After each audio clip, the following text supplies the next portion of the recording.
ಎಲ್ಲರಿಗೂ ನಮಸ್ಕಾರ. ನಾನು ಮಾಧವರೆಡ್ಡಿ ಪಾವಗಡ. ಇವತ್ತಿನ ಸಂಚಿಕೆಯಲ್ಲಿ ನಾವು ಪಾವಗಡ ತಾಲೂಕಿನ ಗುಂಡ್ಲಳ್ಳಿಗೆ ಭೇಟಿ ನೀಡಿದ್ದೀವಿ. ಇದು ಪಾವಗಡದ ಪಶ್ಚಿಮ ದಿಕ್ಕಿಗೆ 9 ಕಿಲೋಮೀಟರ್ ದೂರ ಐತಿ. ಈ ಊರಿಗೆ ಗುಂಡ್ಲಳ್ಳಿ ಅನ್ನೋ ಹೆಸರು ಹೆಂಗೆ ಬಂತು ಅಂತಂದರೆ, ಇಲ್ಲಿ ಜಾಸ್ತಿ ಗುಂಡುಗಳಿದ್ದಾವೆ. ಇದು ಭೌಗೋಳಿಕ ಪರಿಸರನೇ ಆ ಥರ ಇದೆ. ದೊಡ್ಡ ದೊಡ್ಡ ಗುಂಡುಗಳು ಕುಪ್ಪೆ ಇದೆ. ಅದಕ್ಕೆ ಗುಂಡ್ಲಳ್ಳಿ ಬಂದಿರ್ಬೋದು ಅಂತ. ನೋಡ್ರಿ, ಆ ಊರ ಮುಂದ್ಗಡೆ ವಿಶಾಲವಾದ ಜಾಗ, ಕ್ಲೀನಾಗೈತೆ ಊರು ಮಾತ್ರ, ಕಿಷ್ಕಿಂದೆ ಇಲ್ಲ. ಅಲ್ಲಿ ಪೋಸ್ಟ್ ಆಫೀಸು, ಸ್ಕೂಲು ಅಂದರೆ ಸರ್ಕಾರಿ ಕಿರಿಯ ಪ್ರಾಥಮಿಕ ಪಾಠಶಾಲೆ ಎಲ್ಲನೂ ಒಂದೇ ಕಡೆ ಇದ್ದಾವೆ ಊರು ಮುಂದೆ. ಅಲ್ಲೇ ಆಂಜನೇಯನ ದೇವಾಲಯ. ಇದು ಗುಂಡ್ಲಳ್ಳಿ ಆಂಜನೇಯ ಅಂತ ಕರೀತಾರೆ. ಇದು ಪವರ್ಫುಲ್ಲು, ಸ್ಟ್ರಾಂಗ್ ಆಗಿರ್ತಕ್ಕಂಥ ದೇವರು. ಮುಖದಲ್ಲಿ ನೋಡಿ ಅಂತಹ ಸಿಟ್ಟಿದೆ. ಇದಕ್ಕೆ ಎಲೆ ಪೂಜೆ ಮಾಡಿಸಿದ್ರೆ ನೀನು ಅಂದುಕೊಂಡಂತೆ ಆಗುತ್ತೆ ಅಂತ ದೊಡ್ಡವರು ಹೇಳ್ತಾರೆ. ವಿಜಯನಗರದ ಅರಸ ಕೃಷ್ಣದೇವರಾಯನ ರಾಜಗುರು ವ್ಯಾಸರಾಜ ತೀರ್ಥರು ಕ್ರಿಸ್ತಶಕ 1430 ಕಾಲಾವಧಿಯಲ್ಲಿ ದೇಶದಾದ್ಯಂತ 732 ಆಂಜನೇಯನ ವಿಗ್ರಹಗಳನ್ನ ಪ್ರತಿಷ್ಠಾಪನೆ ಮಾಡಿಸ್ತಾರೆ. ಅದರಲ್ಲಿ ಇದು ಕೂಡ ಒಂದು.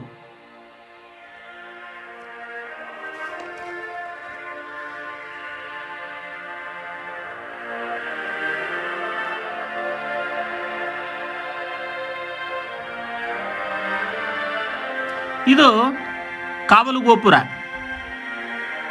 ವ್ಯೂ ನೋಡ್ರಿ ಎಂತ ಚೆನ್ನಾಗಿದೆ. ಆ ದೊಡ್ಡ ಗುಂಡು, ಅಲ್ಲೇ ಚಿಕ್ಕದೊಂದು ಬೆಟ್ಟ. ಆ ಬೆಟ್ಟ ತಕ್ಕಂತೂ ಆಗೋದಿಲ್ಲ, ಬರೇ ಪೊದೆ ಐತೆ. ಆಮೇಲೆ ಬೆಟ್ಟದ ಮೇಲೆ ಏನು ಅಂಥದ್ದು ಹೇಳ್ಕೊಳ್ಳೋಂಥದ್ದು ಏನೂ ಇಲ್ಲ.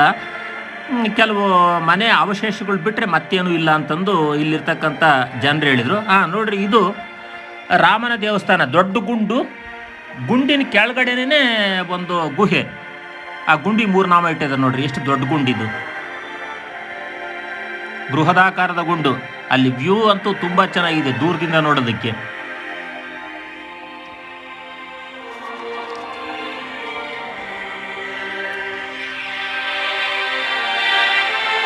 ಅದಕ್ಕೊಂದು ಬಾಗಿಲಿಟ್ಟಿದ್ದಾರೆ ಆ ಗುಹೆಗೆ. ಒಳಗಡೆ ಒಂದು ದೇವಸ್ಥಾನ ಮಾಡ್ಕೊಂಡವ್ರೆ. ನೈಸರ್ಗಿಕವಾಗಿ ನಿರ್ಮಾಣ ಆಗಿರ್ತಕ್ಕಂಥದ್ದು ಇದು. ತುಂಬಾ ಚೆನ್ನಾಗಿ.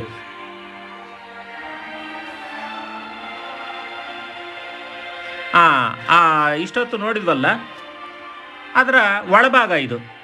ರಾಮರ ದೇವಾಲಯ ಇದು. ಅದು ಮೇಲ್ಚಾವಣೆ ನೋಡ್ರಿ, ಎಲ್ಲ ಕಲ್ಲು.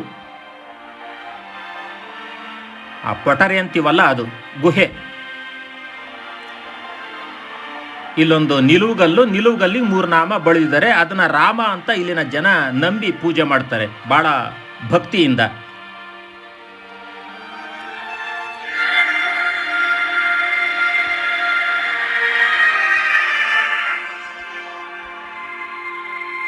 ನೋಡ್ತಾ ಇದ್ದೀರಿ.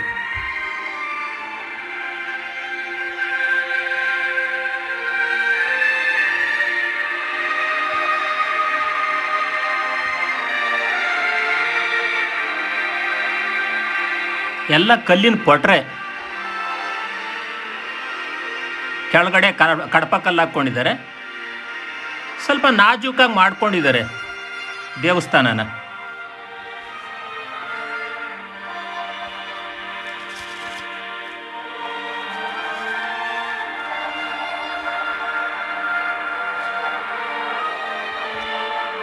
ಆ ದೇವಸ್ಥಾನದ ಮುಂಭಾಗದಲ್ಲಿ ಆ ಒಂದು ಎಡಭಾಗಕ್ಕೆ ಇವು ಮಾಸ್ತಿ ಕಲ್ಲೋ ವೀರಗಲ್ಲೋ ಒಂದು ತಿಳಿತಾ ಇಲ್ಲ.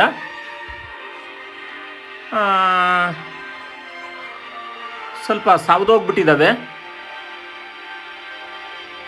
ಬಹುಶಃ ಇವು ಮಾಸ್ತಿ ಕಲ್ಲು ಅಂತ ಕಾಣಿಸ್ತವೆ. ಅಲ್ಲಿ ಒಂದು 4 ಕಲ್ಲುಗಳು ನಿಲೆ ಹಾಕಿದ್ದಾರೆ, ಎಡಭಾಗದಲ್ಲೇ ಇವೆ.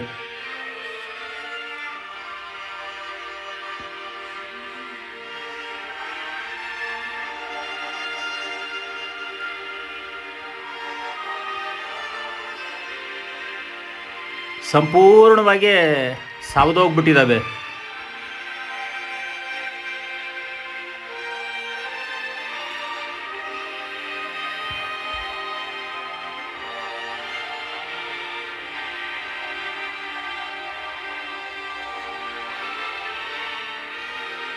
4 ಕಲ್ಲಿದಾವೆ ಇಲ್ಲಿ, ಎಲ್ಲ ನಿಲ್ಲಿಸಿದ್ದಾರೆ ಆ ರಾಮರ ದೇವಸ್ಥಾನದ ಮುಂಭಾಗ.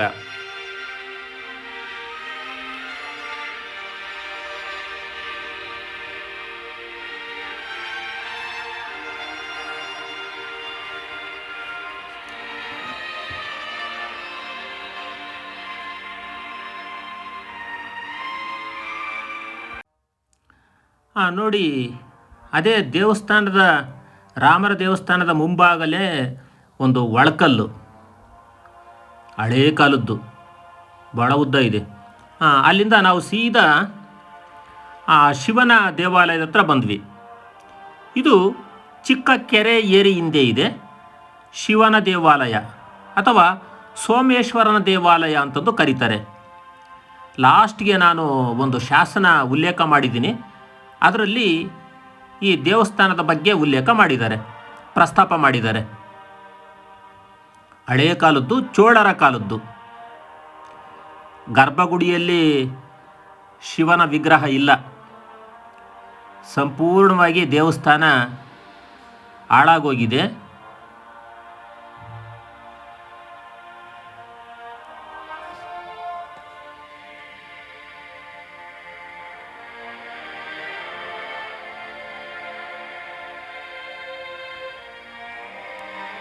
ಕಲ್ಲೊಂದು ಬಿಟ್ಟರೆ ಮತ್ತಿನ್ನೇನೂ ಇಲ್ಲ ಇಲ್ಲಿ.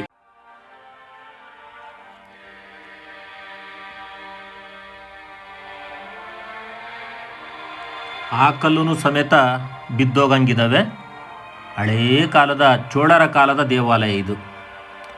ಆ ಹೊರಭಾಗದ ಚಿತ್ರಣ ಇದು. ಆ ದೇವಸ್ಥಾನ ಹಿಂಗೆ ಕಾಣಿಸುತ್ತೆ ನೋಡ್ರಿ. ಈಗ ವ್ಯೂ ಹೆಂಗಿದೆ ನೋಡಿ, ಈ ಥರ ಕಾಣಿಸುತ್ತೆ. ತುಂಬಾ ಚೆನ್ನಾಗಿದೆ ಇಲ್ಲಿ ನೋಡೋದಕ್ಕೆ, ವ್ಯೂ ಅಂತೂ ತುಂಬ ಚೆನ್ನಾಗಿದೆ.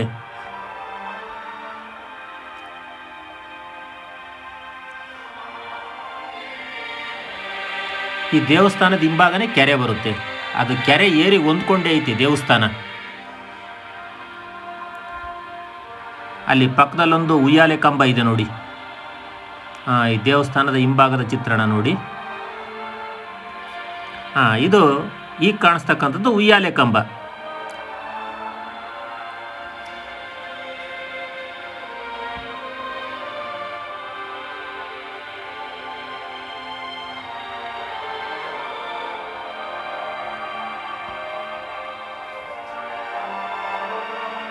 ಇದು ಗುಂಡ್ಲಳ್ಳಿ ಬೆಟ್ಟ ಸಂಪೂರ್ಣವಾಗಿ ಕಾಣಿಸ್ತಾ ಇದೆ ನೋಡ್ರಿ ಇಲ್ಲಿಗೆ.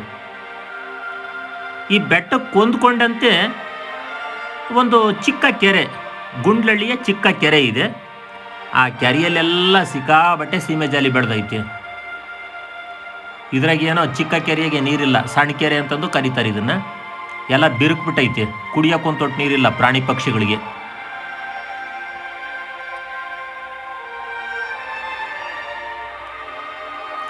ಕೆರೆ ಏರಿ ನೋಡ್ರಿ ಎಂತ ಚೆನ್ನಾಗಿದೆ, ರೋಡ್ ಮಾಡಿದಾರೆ ನೋಡ್ರಿ.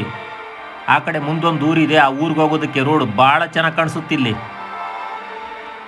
ವಾಕ್ ಮಾಡೋರ್ಗಂತೂ ಮಾಡಿಸಿದ್ದಾಗೈತೆ ನೋಡ್ರಿ. ಇದು ತುಂಬ ಚೆನ್ನಾಗಿ. ಇಲ್ಲೇನು ದೊಡ್ಡ ದೊಡ್ಡ ವೆಹಿಕಲ್ಸ್ ಯಾವೂ ಓಡಾಡಲ್ಲ. ಇದು ಗುಂಡ್ಲಳ್ಳಿ ಕೋಟೆ, ಪುಡಿಗಲ್ಲಿಂದ ಮಾಡೈತೆ. ಎಲ್ಲ ಬಿದ್ದೋಗಿದೆ, ಸಂಪೂರ್ಣವಾಗಿ ಬಿದ್ದೋಗಿದೆ. ಸ್ವಲ್ಪ ಅವಶೇಷ ಅಷ್ಟೇ ಇದು, ಇಲ್ಲಿ ಕೋಟೆ ಇತ್ತು ಅಂತಂದು ಹೇಳೋದಕ್ಕೆ. ಇದು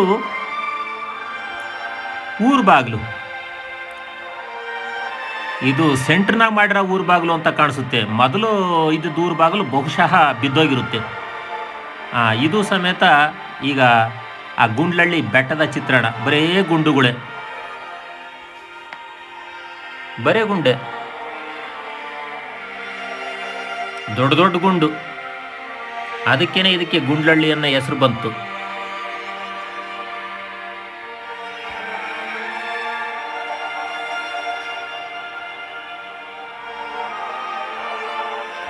ಇದು ಊರ ಪೂರ್ವ ದಿಕ್ಕಿಗೆ ಇಲ್ಲೊಂದು ದೀಪದ ಕಂಪ ಇದೆ, ಇಲ್ಲೊಂದು ಕಟ್ಟೆ, ಅದ್ರ ಮುಂದ್ಗಡೆ ಇನ್ನೊಂದು ಚಿಕ್ಕ ದೀಪದ ಕಂಬ.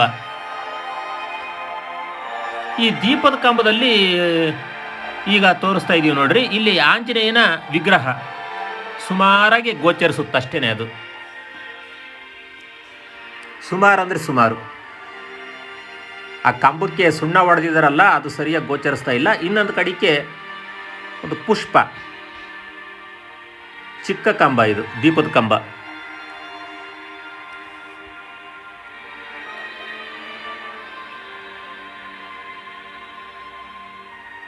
ಮತ್ತೊಂದು ಮಗ್ಗಲು ಖಾಲಿ ಐತೆ.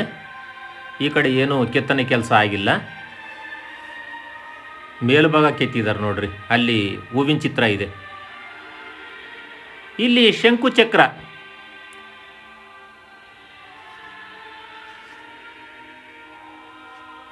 ವಿಷ್ಣು ಪ್ರತಿನಿಧಿಸ್ತಕ್ಕಂತಹ ವಿಷ್ಣು ಕಂಬ ಇದು. ಅದರ ಪಕ್ಕದಲ್ಲೇ ಸ್ವಲ್ಪ ಎಡಭಾಗಕ್ಕೆ ಇಲ್ಲಿ ವೀರಗಲ್ಲು ಉಳಿದಾವೆ.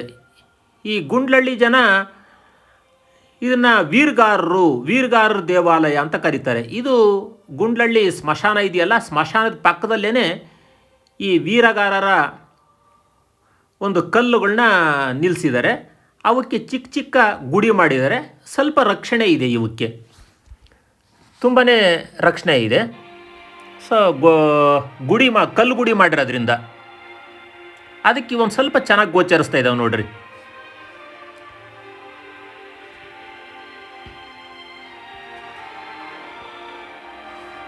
ವೀರಗಲ್ಲುಗಳು, ವೀರಗಾರರು ಅಂತ ಕರೀತಾರೆ. ಅಂದರೆ ಇಲ್ಲೇ ಇದು ನೋಡ್ರಿ, ದೊಡ್ಡಕೆರೆ, ಗುಂಡ್ಲಳ್ಳಿ ದೊಡ್ಡಕೆರೆಯಲ್ಲಿರ್ತಕ್ಕಂಥ ಗುಂಡುಗಳು ಒಂಥರ ಈ ಬನ್ನುಗಳನ್ನ ಜೋಡಿಸ್ದಂಗಿದೆ ನೋಡ್ರಿ, ಬ್ರೆಡ್ ಜೋಡಿಸ್ದಂಗಿದೆ.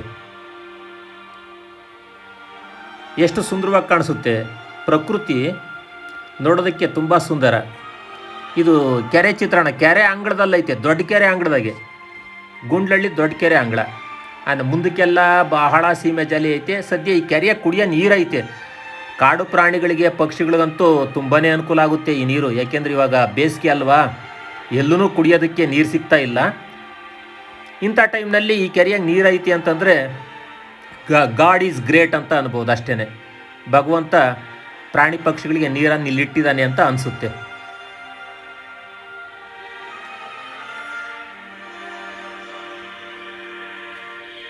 ನೋಡ್ತಾ ಇದ್ರಿ ಎಷ್ಟು ಸುಂದರವಾಗಿ ಕಾಣಿಸುತ್ತೆ ನೋಡ್ರಿ.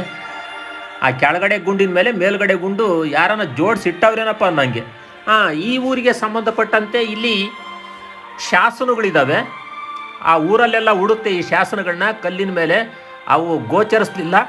ಅದಕ್ಕೆ ಎಪಿಗ್ರಫಿಯ ಕರ್ನಾಟಕ ವಾಲ್ಯೂಮ್ 12 ಅಲ್ಲಿ ಏನು ಉಲ್ಲೇಖ ಮಾಡಿದರೆ ಅಲ್ಲಿರ್ತಕ್ಕಂಥ ಈ ಊರಿಗೆ ಸಂಬಂಧಪಟ್ಟಂತಹ ಶಾಸನದ ಕಾಗದ ಪತ್ರಗಳನ್ನು ನಾನು ನಿಮ್ಮ ಮುಂದೆ ಇಡ್ತಾ ಇದ್ದೀನಿ. ಇದು ಹೆಚ್ಚಿನ ಮಾಹಿತಿಗಾಗಿ ಅಂತ ತಿಳ್ಕೊಬೋದು.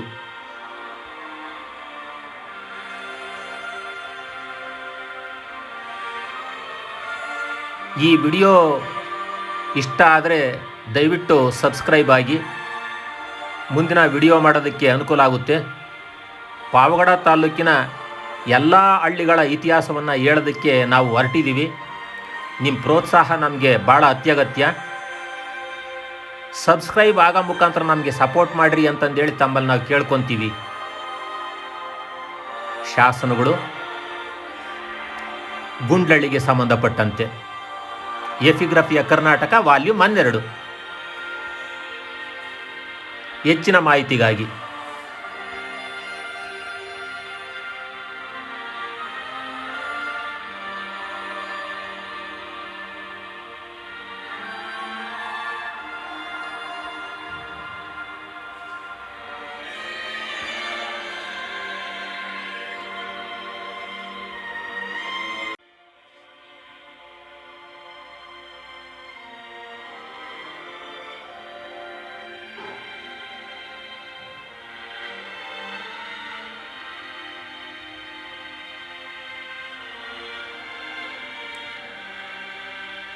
ಈ ವಿಡಿಯೋ ಸಹಾಯಕ್ಕೆ ನಿಂತವರು ಹನುಮಂತರಾಯಪ್ಪ ಗುಂಡ್ಲಳ್ಳಿ.